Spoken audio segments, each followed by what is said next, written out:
దివ్యాత్మ స్వరూపులైన KMC channel ప్రేక్షకులకు నమస్కారం. నమస్కారం స్వామీజీ. నమస్కారం అండి. స్వామీజీ, ధ్యానం చేస్తున్నంతసేపు ఆధ్యాత్మికంలో ఉంటాము, సాధన తర్వాత భౌతికంలో పడిపోతాము. ఎందుకలా? దీనికి పరిష్కార మార్గం ఏమి? తీవ్ర వైరాగ్యం కోసం ఏం చేయాలి?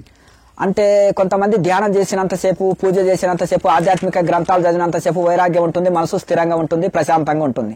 మళ్ళీ తిరిగి వ్యవహారాల్లో ఉన్నప్పుడు మనసు చంచలంగా ఉంటుంది, మళ్ళా నార్మల్ స్థితికి వస్తుంది, భౌతిక స్థితికి వస్తుంది. దీనికి కారణం ఏంటి? ఇదే మీ ప్రశ్న. అయితే ఇప్పుడు కొద్దిగా మందు వైన్ తాగిన వాడికి నిశ కొద్దిగానే ఎక్కుతుంది, ఫుల్ తాగిన వాడికి వస్త్రాల మీద ధ్యాస ఉండదు, ప్రపంచం మీద ధ్యాస ఉండదు. అలాగే ఆధ్యాత్మికంలో కూడా పూర్తి వైరాగ్యం ఉండి పూర్తి తీవ్ర సాధన చేసినప్పుడు అది ఏం చేసేస్తుందంటే ఈ భౌతికాన్ని డామినేషన్ చేసి ఆధ్యాత్మికం హై లెవెల్లో ఉంటుంది. ఆధ్యాత్మికం కొంచెమే చేసి వైరాగ్యం తక్కువ ఉండి భౌతిక వ్యవహారాలు ఎక్కువ నడిపినాం అనుకోండి, అప్పుడు ఈ ఆధ్యాత్మికం డౌన్ అయిపోయి భౌతిక వ్యవహారాలు, భౌతికం అనేది డామినేషన్ చేస్తుంది ఆధ్యాత్మికాన్ని. కనుక మనం ఏం చేయాలంటే మన వైరాగ్యం కానీ, మనం పాటించే నియమాలు కానీ, యమ నియమాలు కానీ, మనము వైరాగ్యం కానీ, మన సాధన కానీ ఈ భౌతికాన్ని డామినేషన్ చేయాలి. అదే హై లెవెల్లో ఉండాలి, అదే ముఖ్యమై ఉండాలి మనకు. ఇవన్నీ కూడా ఇప్పుడు మనం భోజనం కోసము, జీవనోపాధి కోసం ఏదో ఒక వృత్తి చేసుకోవాలి, కానీ సంపాదనే జీవితం కాకూడదు. అలా కనుక అలాగే ఎక్కువ సాధనకు మంచి గ్రంథం చదివినా, మంచి సత్సంగం విన్నా, అలాగే మంచి సాధన చేసినా ఎటు తిరిగి ఆధ్యాత్మిక చుట్టే మన జీవితం సాగాలి. భౌతిక వ్యక్తులతోటి వ్యవహారాలు నడిపినప్పుడు ఆ వ్యవహారం లెక్కనే నడపాలి, ఎక్కువ పెంచుకోకూడదు వాళ్ళతో. ఆధ్యాత్మిక వ్యక్తులతోటి ఎక్కువ పరిచయం పెంచుకోవచ్చు, ఎక్కువ మనం మంచి సత్సంబంధాలు మెయింటైన్ చేయాలి. ఎప్పుడు సత్ గ్రంథాలే చదవాలి, సత్ ప్రవచనాలు వినాలి, సజ్జన సాంగత్యమే చేయాలి, ఎల్లవేళలా తీవ్ర వైరాగ్యం కలిగి ఉండాలి, ఎల్లవేళలా ఎక్కువ సాధనని పెంచుకోవాలి. సాధన ఇప్పుడు పెరిగినప్పుడు మరి నిండు తాగిన వాడికి ప్రపంచం గుర్తులేదు, శరీరం గుర్తులేదు, మోరిల పడ్డ శరీరానికి గాయాలైనా గుర్తుకులేదు, గుర్తులేంటి అంటే ఫుల్ మునిగిపోయాడు, అందులో ఫుల్ నిశాలో ఉన్నాడని అర్థం. అలాగే ఫుల్ ఆధ్యాత్మికంలో ఫుల్గా మనం నిండుగా ఆధ్యాత్మిక తపనతోటి ఆర్తితో ఉన్నాం అనుకో, ఈ ప్రపంచకం ఏది గుర్తుకు రాదు. ఎల్లవేళలా తిరిగిన వ్యవహారాలు నడిపిన ఆధ్యాత్మికం వైపే ఉంటుంది. దైవ భావనతోటి అన్ని పనులు చేయాలి, అది అభ్యాసం చేసుకోవాలి. దైవ భావన అనేది ఎల్లవేళలా అభ్యాసం చేసుకోవాలి. ప్రతి జీవిలో భగవంతుడిని చూడాలి, దైవ భావన కలిగి ఉండాలి, దైవ భావనని పెంచుకోవాలి. మనం ఎంతెంత దైవ భావన పెరగాలి, ప్రతి పనిలో దైవాన్ని చూడాలి. ఆ దైవ భావనని పెంచుకున్నప్పుడు అదే శాంతిగా ధ్యానంలో ఉన్నప్పుడు అదే శాంతి అనుభవిస్తాం, ధ్యానం నుంచి బయటకు వచ్చినా అదే శాంతిని అనుభవిస్తాం. అందుకనే భగవద్గీతలో సతతం యోగి అన్నారు. మనం ఏం చేస్తున్నారు చాలా మంది,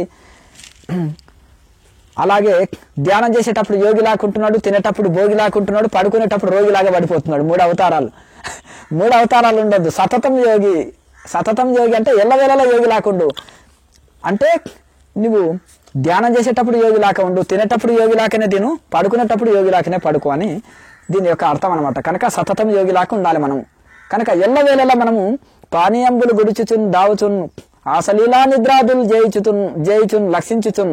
మరి ప్రహ్లాదుడు ఎల్లవేళలా తింటున్నా, తిరుగుతున్నా, మాట్లాడుతున్నా, ఏ పనులు చేస్తున్నా కానీ తింటూ, తాగుతున్, మాట్లాడుతున్, చూచుతున్, ఏది చేస్తున్నా ఆ యొక్క దైవ స్మరణ, ఆ నారాయణుని స్మరణలో ఉన్నట్టుగా, అలాగే ఒక బాగా ఫుల్గా లవ్లో పడ్డవాడు లేచినా, కూర్చున్నా, పడుకున్నా తన ప్రియురాలే కళలో వస్తున్నట్టు, పలకరించినట్టు, మాట్లాడినట్టు, ఎవరిని చూసినా ప్రియురాలే అనుకుంటాడు, ఎవరు మాట్లాడినా ప్రియురాలే అనుకుంటాడు. లేచినా, కూర్చున్నా నిండా మునిగి ఉంటాడు, వాడికి ఇంకేది గుర్తుకు రాదు.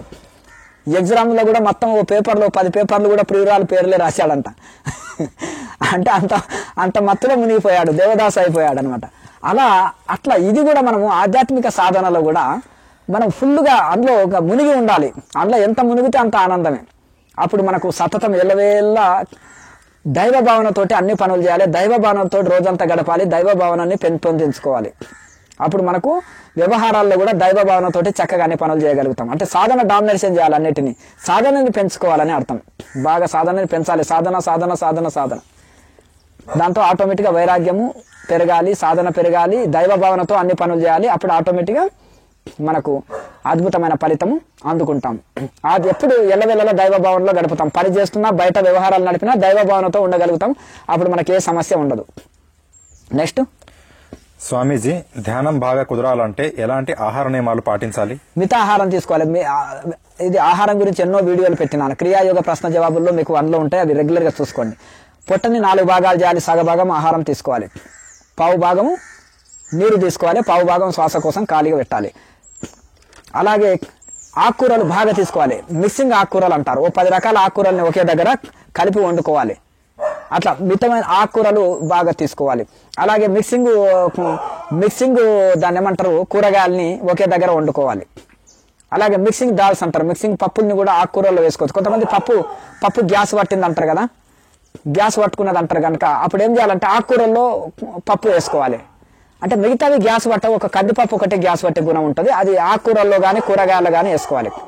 అల్లము, జీలకర్ర, వాము, కొత్తిమీర, ధనియాల పొడి ఇవి ఎక్కువ వేసుకోవాలి. ఇవి వేసుకోవడం వలన ఇవన్నీ తగ్గిపోతుంటాయి. అంటే ఇవన్నీ తేలిక ఆహారం ఉంటుంది, మితాహారం తీసుకోవాలి. దీని వలన మనకు జీర్ణశక్తి బాగా పనిచేస్తుంది. ఇటువంటి ఆహారం తీసుకోవాలి. అలాగే ధ్యాన సాధన కుదరాలంటే యోగాభ్యాసం తప్పకుండా ఉండాలి. యోగాభ్యాసం అంటే ఇక్కడ ఆసనాలు కాదు, ప్రాణాయామాభ్యాసం బాగా ఉండాలి. ప్రాణాయామాభ్యాసం బాగా చేసినప్పుడు మనసు అంతర్ముఖమై ధ్యాన సాధన చక్కగా కుదురుతుంది. ఆ యోగాభ్యాసం ధ్యానాభ్యాసం చక్కగా సాగాలంటే కాలి పొట్టగా ఉండాలి, పొట్ట కాలిగా ఉండాలి, శరీరం తేలిక ఉండాలి, ఎక్కువసేపు ధ్యానంలో కూర్చోనగలగాలి, శక్తివంతమైన శరీరం ఉండాలి, తేలిక శరీరం ఉండాలి. అప్పుడు ఆ తేలిక శరీరం ఉండాలంటే ఆహారం మితాహారమే తీసుకోవాలి. శక్తివంతమైన మంచి విటమిన్ ఉన్న ఆహారం తీసుకోవాలి, కానీ తేలిక ఆహారం తీసుకోవాలి. కనుక మేము ఆహారం కూడా ఎట్లా తయారు చేసుకోవాలనేది కూడా వీడియోలు పెట్టడం జరిగింది. ఎందుకంటే ఏమి తినాలి, ఎంత తినాలి, ఎట్లా తినాలి, ఏం మాట్లాడాలి, ఏ పుస్తకాలు చదవాలి, ఎట్లా వ్యవహారం ఉండాలి అనే ప్రతి ఒక్కదాని కూడా అవగాహన సాధకులకు కలిగిస్తున్నాగా. ఆ పాత వీడియోలని మళ్ళీ అదే చెప్పింది పదే చెప్పడం కాకుండా పాత వీడియోలని చూసుకోవాలి. మళ్ళీ అప్పుడప్పుడు కూడా మళ్ళీ రిపీట్గా మళ్ళీ చెప్పడం జరుగుతూనే ఉంది. కానీ ఆ పాత వీడియోలను చూసుకోవాలి. సాధకుడు ఎట్లా వండుకోవాలి, ఏ రకంగా వండుకొని తింటే త్వరగా జీర్ణం అవుతుంది అనే ఇవి కూడా కొన్ని యోగి భోజనం అని ఆ విధంగా ఎట్లా ప్రిపేర్ చేసుకోవాలనేది కూడా పెట్టడం జరిగింది. ప్రతి ఒక్కటి కూడా మీకు అన్నిట్లలో ట్రైనింగ్, అన్నిట్లలో ఈ విధంగా ఇది చేస్తున్నారు. ఇంట్లో ఆ విధంగా తయారు చేసుకోండి.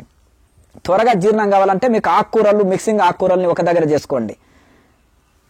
ఒకే రకమైన ఆకుకూర కానీ 10 రకాల ఆకుకూరలు కానీ, ఒకే రకమైన కూరగాయలు కానీ, లేకపోతే 10 రకాల కూరగాయలు కానీ, ఒకే రకమైన పప్పు కానీ 10 రకాల పప్పులు కానీ, లేకపోతే కూరగాయలు, ఆకుకూరలు, పప్పులు ఒకే దగ్గర కూడా మనము కుక్కర్లో పెట్టేసి ఒక 4 విజిల్లు వచ్చిన తర్వాత రుబ్బుకొని తాలింపు వేసుకొని తీసుకోవచ్చు. అట్లా సప్పగా చేసుకొని కూర ఎక్కువ తీసుకోవాలి. మంచి విటమిన్స్ ఉంటాయి, ప్రోటీన్స్ ఉంటాయి అందులో. అలాగే మంచి మిక్సింగ్ ఫ్రూట్స్ కానీ, మంచి డ్రై ఫ్రూట్స్ కానీ, ఇటువంటివి తేలిక ఆహారం కొద్దిగానే తీసుకోవాలన్నమాట. మితంగా తీసుకోవచ్చు. మంచి విటమిన్స్ అందాలి, తక్కువ ఆహారం తీసుకోవాలి, తేలిక ఉండాలి శరీరం. అట్లా ఈ విధంగా మనము ఆహారంలో ఇలా తీసుకోవాలి. శాకాహారమే తీసుకోవాలి, మితాహారం తీసుకోవాలి, త్వరగా జీర్ణమయ్యేది ఉండాలి, తినేటప్పుడు సుఖం ఉండాలి, తిన్న తర్వాత సుఖాన్ని ఇవ్వాలి పొట్టకు. రజోగుణ పదార్థాలు, మసాలా వస్తువులు తినేటప్పుడు నాలుకకు రుచి ఉంటాయి, తిన్న తర్వాత పొట్ట ఇబ్బంది పెడతాయి. తమోగుణ పదార్థాలు కుళ్ళిపోయినవి, అవి తినేటప్పుడు దుఃఖమే, తిన్న తర్వాత దుఃఖమే. కనుక ఈ విధంగా సాత్వికమైన భోజనం తినాలి, సత్వగుణంలో ఉండాలి. సత్వగుణాన్ని పెంచుతాయి, సాధనకు శరీరాన్ని సహకరిస్తాయి. కనుక ఇటు సాధకుడు ఈ యొక్క ఇంకా వీడియోలో చాలా భోజనం తయారు చేసే పద్ధతులు కూడా ఉన్నాయి. అవన్నీ చూసి ప్రిపేర్ చేసుకొని ఆ విధమైన ఆహారాలు తీసుకోండి. జావ లాంటివి తీసుకోవచ్చు. ఇప్పుడు జావ ఉంటుంది, జొన్న పిండి, రాగుల పిండి, ఇవన్నీ కలిపి అందులో కొంచెము అవి పట్టిన తర్వాత అందులో ఆ జావ కాసుకున్న తర్వాత అందులో కొంచెం జావ అంటే అంబలి, అందులో కొంచెము మజ్జిగ కానీ పాలు కానీ వేసుకోవచ్చు. ఇంకా ఆ రోజు ఆహారమే తీసుకోవద్దు అనుకుంటే కొద్ది జీడిపప్పు కానీ బాదం పప్పు కానీ ఒక 2 స్పూన్లు ఆ జావలు వేసుకొని కలుపుకొని కొన్ని పాలు మజ్జిగను కలుపుకొని ఆ జావ తాగిండ్రు అనుకోండి. మరి ఎందుకంటే మరి ఒట్టి నీరే ఉంటుంది కాబట్టి జావ శక్తి ఇవ్వదు కాబట్టి కొంచెం ప్రోటీన్ మంచిగా అందియబడి శరీరం చాలా తేలికగా జీర్ణమవుతుంది, త్వరగా డైజెషన్ అవుతుంది, పొట్టలో వేడి పెరగదు. అలాగే తొందరగా రోజంతా శక్తివంతంగా ఉంటాము, తేలికగా ఉంటుంది, రోజంతా సాధన చేసుకోగలుగుతాం అనమాట. సెలవు దినాల్లో జావ కానీ, జ్యూసులు, కూరగాయ జ్యూసులు కానీ, ఫ్రూట్ జ్యూసులు కానీ, పాలు కానీ, ఇటువంటివి తేలికమైన జావ కానీ, ఇటువంటి తేలిక ద్రవాహారమే తీసుకొని కూడా సాధన చేయొచ్చు రోజంతా. శరీరం నీరసించకుండా అట్లా లైట్ భోజనం ఇస్తూ కూడా చేసుకోవచ్చు. ఇట్లా సాధకుడు చూస్తూ ఎవరి శరీరాన్ని వాళ్ళని చూస్తూ పోతుండాలి. బద్ధకం వస్తే ఒక ముద్ద తగ్గించాలి, నీరసం వస్తే ఒక ముద్ద పెంచాలి. భోజనం తీసుకునే విధానం ఇది. అట్లా ఈ విధంగా ఎవరికి వాళ్ళు చూస్తూ పోతుండాలి. ఆహారంలో మార్పు చేసినప్పుడే శరీరం సహకరిస్తుంది, తేలికపాటి శరీరంగా తయారవుతుంది. నెక్స్ట్, స్వామీజీ, ధ్యానంలో చేతులు కాళ్ళు తిమ్మిర్లు వస్తున్నాయి, ఎలా తగ్గించుకోవాలి? కుడి భుజం నొప్పి ఎక్కువగా ఉంటుంది, కుడి తొడపై గడ్డలా వచ్చి తగ్గింది, కానీ అప్పుడప్పుడు నొప్పి వస్తున్నది. అంటే ఇక్కడ ఎందుకంటే కొత్తగా ధ్యానం చేసే వాళ్ళకు తిమ్మిర్లు వస్తాయి, సహజం అది. ఇక నాడులు శుద్ధి లేని వాళ్ళకు వస్తాయి. అలాగే కొంత పాత వాళ్ళకు కూడా ఇంకా శరీరం ఇంకా దృఢంగా కాలేదు కాబట్టి నాడి మండల శుద్ధి కాకపోతే వస్తాయి. కనుక వీళ్ళు ఏం చేయాలంటే తిమ్మిర్లు పోవాలంటే మెయిన్ శరీరంలో నాడులు శుద్ధి లేక వస్తాయి, ఒకటి బలహీనతల చేత వస్తుంది, రక్తము శుద్ధి లేక వస్తాయి, ఒకటి ఆ రక్తనాళాలు వాయునాళాలు శుద్ధి లేక వస్తాయి, అలాగే ఎముకల్లో బలము కాల్షియం తక్కువ ఉంటే కూడా వస్తాయి. కనుక అప్పుడు మంచి కాల్షియం ఎముకల్లో అందించే మునగాకు పొడి బెల్లము తేనె ఒక దగ్గర కలుపుకొని కలిపి పెట్టుకోవాలి. మునగాకు పొడి బెల్లము తేనె ఇవన్నీ తీసుకొని ఉదయం 2-3 స్పూన్లు దీన్ని నీళ్ళు తాగాలి. ఒకవేళ షుగర్ ఉన్న వాళ్ళు మరి ఆ బెల్లము తేనె వాడొద్దు కనుక ఆ మునగాకు పొడిని పాలలో కానీ మజ్జిగలో కానీ తాగితే షుగర్ కూడా కంట్రోల్ వస్తుంది. మజ్జిగలో మునగాకు రసము మునగాకు పొడి తాగితే షుగర్ కంట్రోల్ వస్తుంది, ప్లస్ కాల్షియం పెరుగుతుంది. 2 లాభాలు ఉంటాయి. కనుక ఇటువంటివి తీసుకోవాలి అంటే కాల్షియం పెరుగుట కోసం. ఇంకా ఈ నాడులు మొత్తము శక్తిగా మంచిగా శుద్ధి కావాలంటే ఆకుకూరలు బాగా తీసుకోవాలి. సప్పగా చేసుకొని ఆకుకూరల్ని ఎక్కువ మిక్సింగ్ ఆకుకూరల్ని సప్పగా చేసుకొని ఎక్కువ తీసుకుంటుంటే నాడులు చాలా శుద్ధంగా అవుతాయి, రక్తనాళాలు చాలా శుద్ధి అవుతాయి, కాళ్ళ నొప్పులు కీళ్ళ నొప్పులు పోతాయి. అలాగే రాగులు జొన్నలు ఉంటాయి కదా, జొన్న రొట్టె కానీ జొన్నలతోటి జావ కాసుకొని తాగడం, జొన్న అన్నం చేసుకొని తినడం వలన మనిషికి బీపీ షుగర్ కంట్రోల్ వస్తాయి, శరీరము చాలా తేలిక ఉంటుంది. కనుక ఈ విధంగా ఆహారంలో మార్పు చేసుకోవాలి, ప్రాణాయామ అభ్యాసం బాగా చేయాలి. ఇందులో చెప్పిన మహాముద్ర ఇవన్నీ బాగా వేస్తే కాళ్ళ తిమ్మిర్లు కాళ్ళ నొప్పులు పోతాయి. మహాముద్రని బాగా ఎక్కువ సెట్లు వేయాలి, 10, 20, 30 సెట్లు కూడా వేయండి, పర్వాలేదు. మహాముద్ర వలన ఫిట్నెస్ వస్తుంది శరీరానికి, శరీరం శక్తివంతంగా తయారవుతుంది, గంటల తరబడి కూర్చోగలుగుతాము, తిమ్మిర్లు రావు, కాళ్ళ నొప్పులు రావు, నడుము నొప్పి రాదు, గంటల తరబడి సాధన చేసే శక్తి కలుగుతుంది, శరీరానికి చక్కటి ఫిట్నెస్ ఇస్తుంది మహాముద్ర. ఇట్లా ఇవన్నీ చేస్తే మనకు ఈ తిమ్మిర్లు కాళ్ళ నొప్పులు ఇవన్నీ ఉండవు. నెక్స్ట్ స్వామీజీ 2 సంవత్సరాల క్రితం తలకి దెబ్బ తగిలింది, స్కానింగ్ చేపిస్తే చిన్న మచ్చ ఉంది అన్నారు. తలనొప్పి, తల తిరగడము,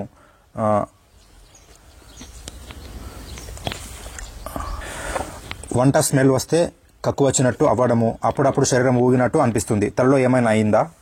మీరు డాక్టర్ సలహా తీసుకోవాలి. ఇటువంటి మీరు ఇది ఎందుకంటే డాక్టర్ ఆయుర్వేద మంచి స్కానింగ్ తీయించుకోండి, ఆయుర్వేద డాక్టర్ ఏదైనా మంచి మూలికలు ఇచ్చే వాళ్ళు ఉంటే వాళ్ళతో సంప్రదించి దాని ప్రకారం మెడిసిన్ వాడండి. ఈ విధంగా ప్రాణాయామ అభ్యాసం చేయడం వలన కూడా నాడులు అన్ని శుద్ధి అవుతాయి, నాడులు శక్తివంతంగా అవుతాయి, శక్తివంతమైన శరీరం చేస్తుంది. ఆ శరీరంలో ఉండే ఏమన్నా బ్లాక్స్ అయినా నాడులు బ్లాక్స్ అయినా అవి క్యూర్ అయిపోతాయి ప్రాణాయామ అభ్యాసం వలన. ప్రాణాయామ ధ్యానం చేసుకుంటూ కూడా డాక్టర్ సలహా ప్రకారం మెడిసిన్ వాడండి. రోగ నిరోధక శక్తి పెరిగి ఇంకా ఎక్కువ మీకు యోగం వలన రోగ నిరోధక శక్తి పెరిగి మందులు బాగా పనిచేస్తాయి. అలాగే శక్తివంతమైన శరీరము ఆరోగ్యవంతమైన శరీరం అవుతుంది.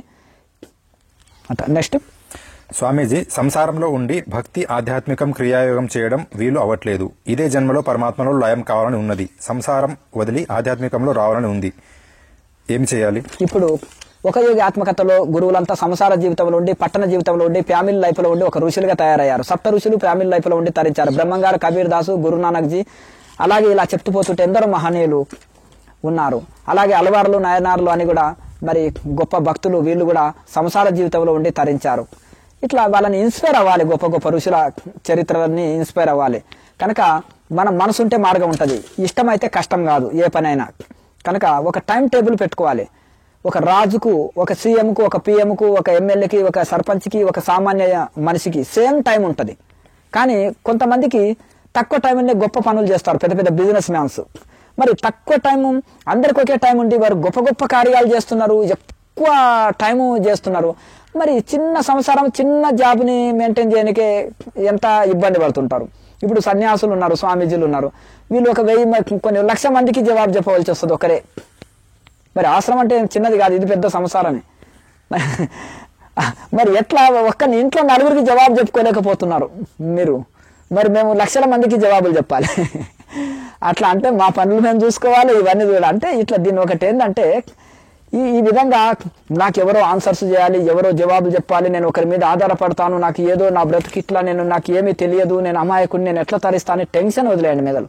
బలహీనతే మరణం, బలమే జీవనం అంటారు Vivekananda Swami. Weakness is death అంటారు. అంటే నీ యొక్క వీక్నెస్, నీ యొక్క బలహీనతే మరణము, అర్థమైంది కదా. కనుక ఆ విధంగా ఉండకుండా మీరు, అందుకనే మీరు బలం అంటే శరీర బలం కాదు, ఇక్కడ మైండ్ పవర్ కలిగి ఉండండి. ఆత్మబలం మనోబలం పెంచుకోండి అంటారు. అంటే ధ్యానం వలన యోగ వలన ఇది పెరుగుతుంది. వైరాగ్యం కలిగి రోజు సాధన చేయండి.